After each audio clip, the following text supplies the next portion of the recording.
My name is Clarissa Vaughn, and 2 months ago, my cousins walked into the dealership on 5th Avenue requesting a loan approval for a luxury sedan. They filled out applications at the finance desk, joking loudly about finally upgrading from economy cars.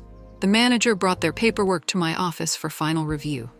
I sat behind my desk, looking at their names. Brandon and Nicole, the same cousins who laughed at my rusted Honda at every family gathering for years. They had no idea I owned the dealership. They had no idea I owned 6 dealerships across 3 states. I approved their loans with standard terms. Then, I went back to work. The irony required no announcement. I grew up the poor cousin. My mother raised me alone on a teacher's salary after my father passed when I was young. We lived modestly. Budgets were tight. Luxuries were rare. Meanwhile, my mother's siblings had thriving careers and comfortable lives. Their children, my cousins, grew up with advantages I never had. Private schools, new cars at 16, college funds, summer vacations. I got none of that. But I also got something they didn't. Hunger. Family gatherings were exercises in humiliation disguised as connection. My aunt and uncle hosted Thanksgiving at their estate. My cousins showed off new purchases. Designer clothes, latest phones. Brandon got a BMW for his 18th birthday. Nicole got a Mercedes 2 years later. I drove my mother's 12-year-old Honda Civic with a dented door and rust spots. They noticed. They always noticed. Brandon called it vintage, ironically. Nicole asked loudly if it was safe to drive. My uncle suggested maybe they could help me find something more reliable. The charity masked as concern felt worse than outright mockery. I smiled through those gatherings, thanked them for their concern, then went home and worked harder. I had a part-time job through high school, saved every dollar, got scholarships for community college, studied business because I understood one truth clearly. Money bought respect in my family. Without it, you were pitied. I refused to be pitied forever. I would build wealth they couldn't dismiss.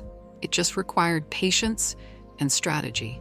After community college, I started working at a car dealership, sales floor, entry level. The job paid commission, and I discovered I was good at it. Understanding what people needed, building rapport, closing deals without pressure. I outsold veteran salespeople within 6 months. Made $70,000 my first full year. My family still drove luxury cars and lived in nice houses, but I was building something. They just couldn't see it yet. I spent 3 years on the sales floor, learned everything about the automotive business, financing, inventory management, marketing, customer retention. I absorbed it all. The dealership owner noticed my performance, promoted me to sales manager. My income jumped to $120,000. I saved aggressively, lived in a modest apartment, drove the same old Honda. My cousins still made jokes. I still smiled. I was playing a longer game. At 28, I made a bold move. The dealership owner wanted to retire. He offered me first right of purchase. The price was $3 million. I had $200,000 saved. Banks were hesitant to loan the rest to someone my age with no prior business ownership. I got rejected 4 times. The 5th bank saw my sales record and took a chance. I bought the dealership with a leveraged buyout. Every dollar I owned went into the down payment. I was terrified and exhilarated. The first year of ownership was brutal. I worked 90-hour weeks, managed every aspect personally, refinanced debt, renegotiated supplier contracts, improved marketing, trained staff better.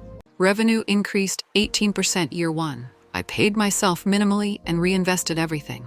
My family had no idea I owned a business. They still saw me as the cousin with the old car working in sales. I didn't correct them. Their ignorance was motivating. Year 2 brought profitability. Real profitability. I paid down debt aggressively, started exploring expansion. A struggling dealership across town was for sale. Smaller operation, poor management, good location. I analyzed the numbers and saw potential. Bought it for $1.2 million. Financed through a combination of business loans and dealership profits. Now I owned 2 locations. Revenue combined hit $15 million annually. My personal income reached $300,000. I could finally afford a new car. I kept the Honda. Have you ever stayed humble while building something others couldn't see? Tell me in the comments.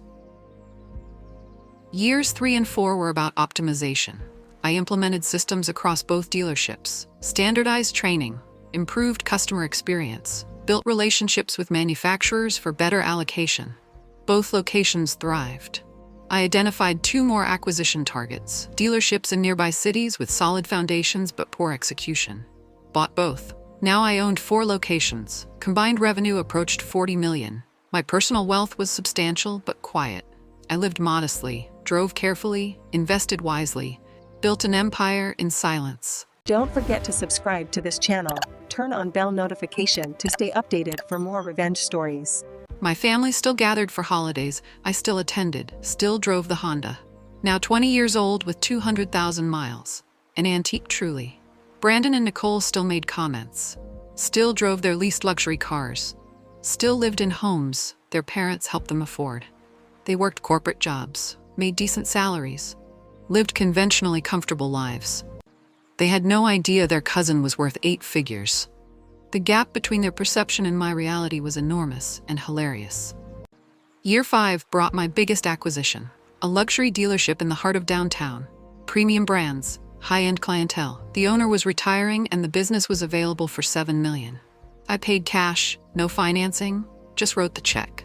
That dealership became my flagship. I renovated it completely. Modern showroom, exclusive lounge, white glove service. It became the premier luxury car destination in the region. Revenue from that single location hit 25 million annually. I now own 6 dealerships across 3 states.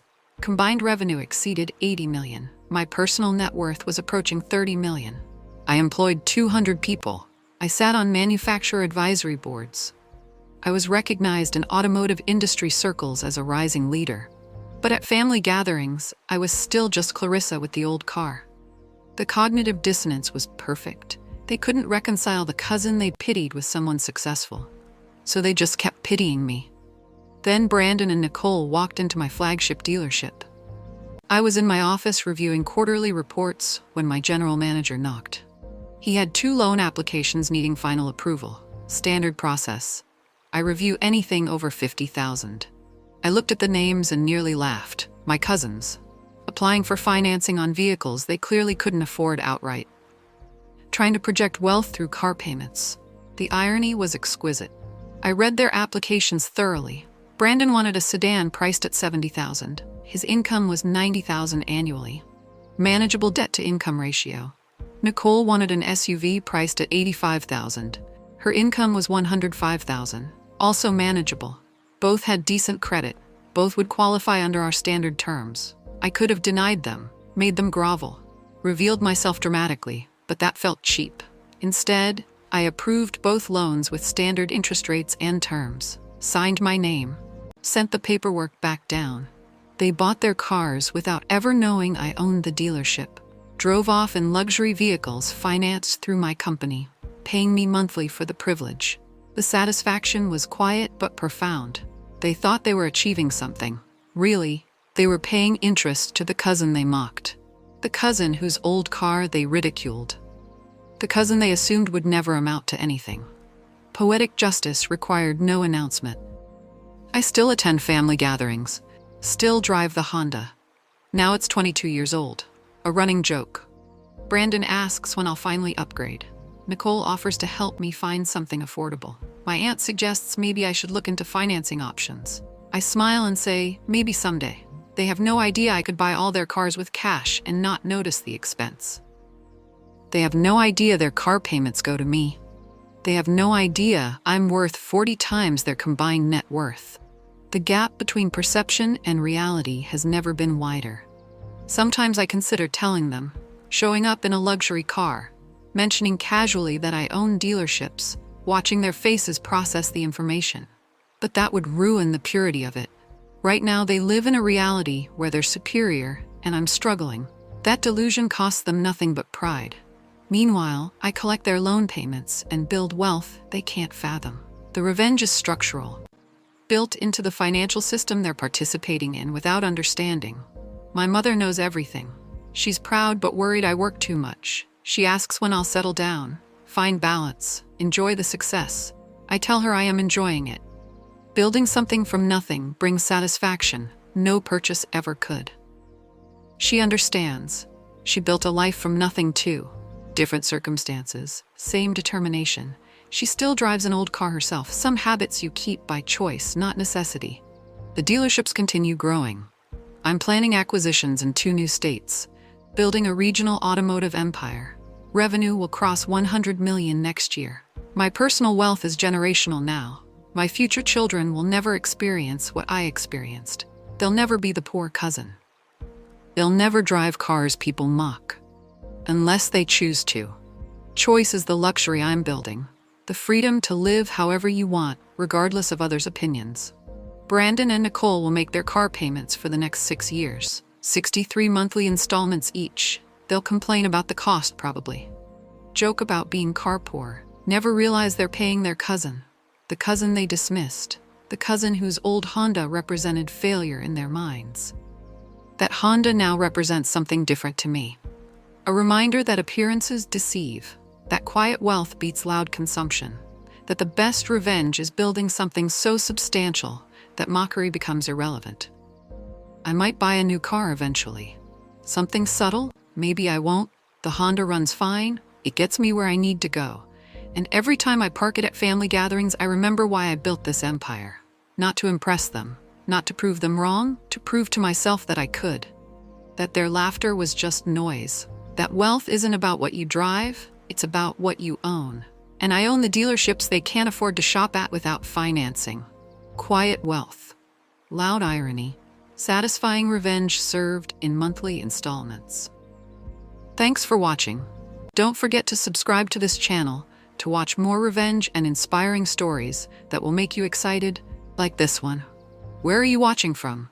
Drop your country in the comments and let us know what you think about this story. Don't forget to subscribe to this channel. Turn on bell notification to stay updated for more revenge stories.